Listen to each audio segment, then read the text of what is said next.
The Pentagon is threatening to blacklist one of America's top AI companies as a security risk.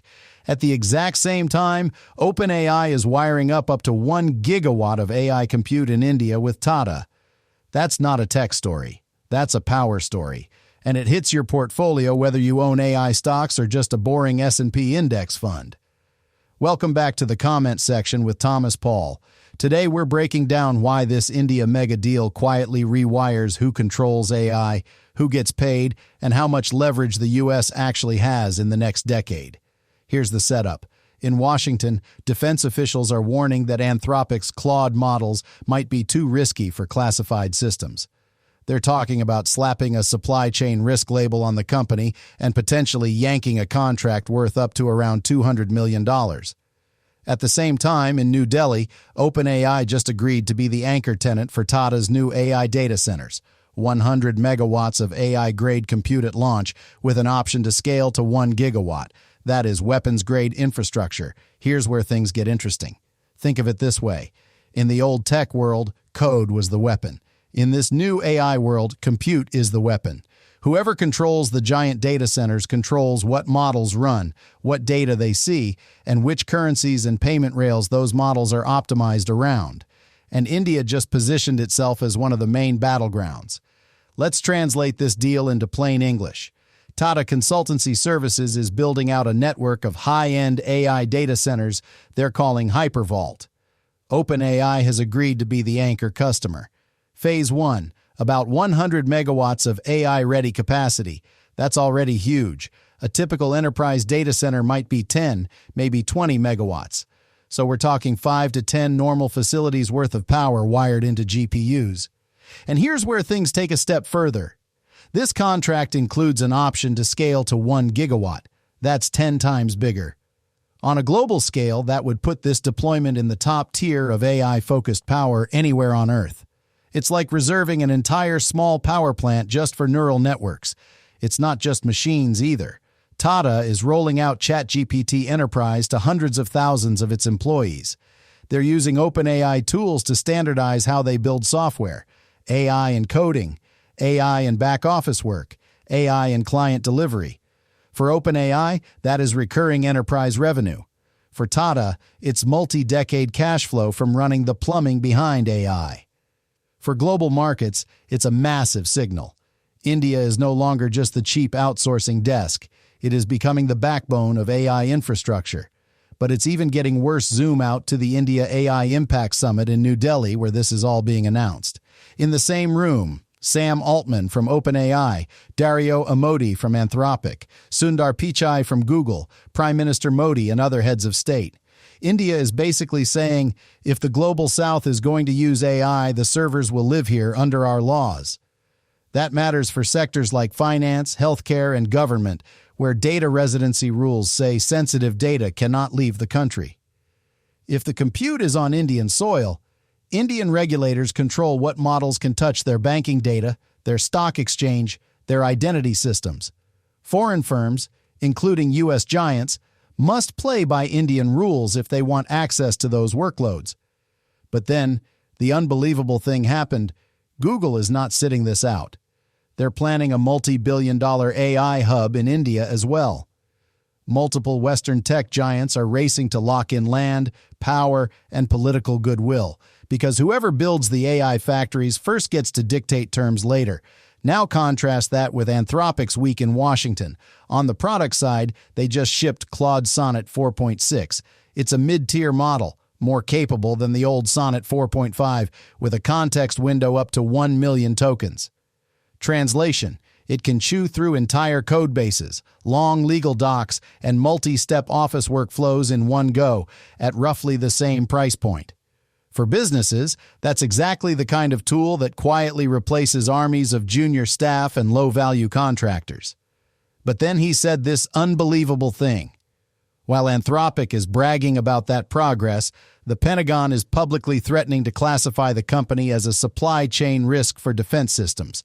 If that happens, defense contractors up and down the chain may have to certify they are not using Claude at all, even though Anthropic says 8 of the 10 biggest U.S. companies already use their models somewhere. A senior administration official has already admitted that rival models are only slightly behind Claude for certain classified tasks. That makes ripping Claude out painful. So you've got this weird mix. On one side, a massive proposed funding round reportedly valuing Anthropic in the hundreds of billions. On the other, policy risk that can nuke an entire line of government business. Here's where things get interesting.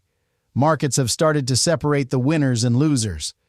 In India, business media is treating the Tata OpenAI deal as a long-term positive for Tata Group and TCS shareholders. Why? Because when a top-tier AI lab signs up for 100 megawatts with a path to 1 gigawatt, that's not a fad. That's 10-20 years of demand for electricity, cooling, networking, and maintenance.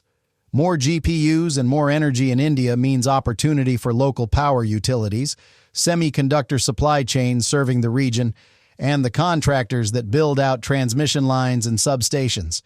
It also means U.S.-centric data center players have to assume that some portion of AI workloads will keep moving to countries with cheaper power and friendlier regulation. But it's even getting worse.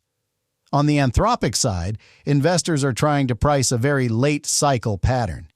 Huge private valuations paired with growing political risk. We've seen this before in other tech waves. The story is always, this time it's different, until a regulator or a defense agency or a central bank says, no, it's not. For U.S. retail investors especially, this all ties back to something we talk about a lot on this channel: de-dollarization and American power. In an AI-driven world, the data center is the new oil field. If you own the compute, you influence which digital identity systems win, how payments get cleared, and what risk models banks use to decide who gets a loan. And here's where things take a step further. If India, backed by American firms like OpenAI and Google, becomes a key AI compute hub for the global south, New Delhi gains leverage in future fights over sanctions, cross-border data flows, and even central bank digital currencies. They can say, if you want access to our AI rails, you play by our rules. At the same time, when U.S. agencies hammer one major model provider like Anthropic, while another like OpenAI is free to expand globally, the government is, intentionally or not, picking winners. That can freeze capital for some players and supercharge it for others. And anytime you centralize that much compute and political favor in a small number of hands, you raise the risk of real big tech capture. But then the unbelievable thing happened. For your portfolio, two strategic questions matter. 1.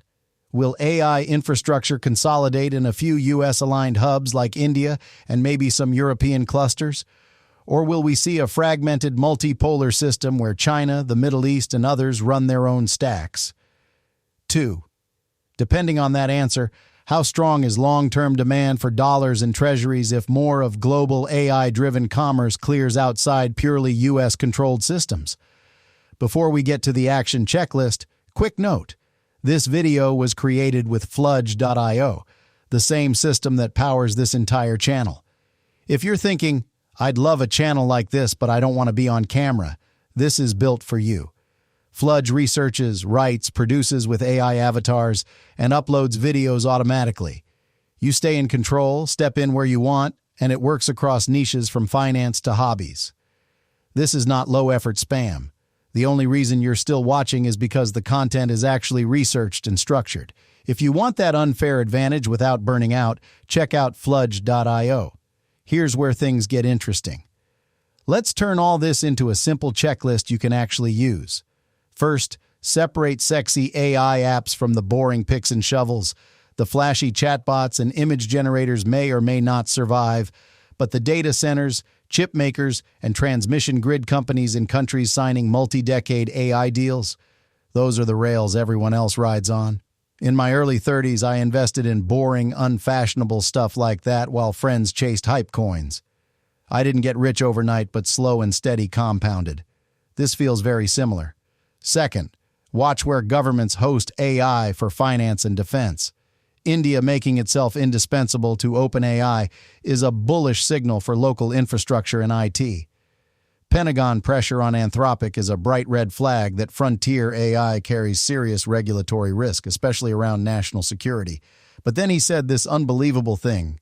Third, be careful chasing sky-high valuations in private AI names and public proxies that pretend policy and energy don't matter. Power grids are not infinite. Regulators are not asleep. When you see a company priced for perfection with no margin for political risk, that's when late-cycle FOMO is usually peaking. This is not financial advice. Do your own research. Talk to a qualified advisor before making big moves. But at minimum, audit your portfolio. How much of your wealth is indirectly tied to the AI arms race, through cloud stocks, chip makers, or even utilities? And do you like that exposure? We're going to dig into another side of this in an upcoming episode. China's AI models that are reportedly up to 20 times cheaper and what that means for U.S. dominance and the dollar. Until then, I want to hear from you. Does OpenAI's India mega deal make you more bullish on AI infrastructure or more nervous about U.S. leverage slipping away? Drop your take in the comments, hit like if this helped you think it through, and subscribe to the comment section with Thomas Paul for more deep dives on AI, finance, and power.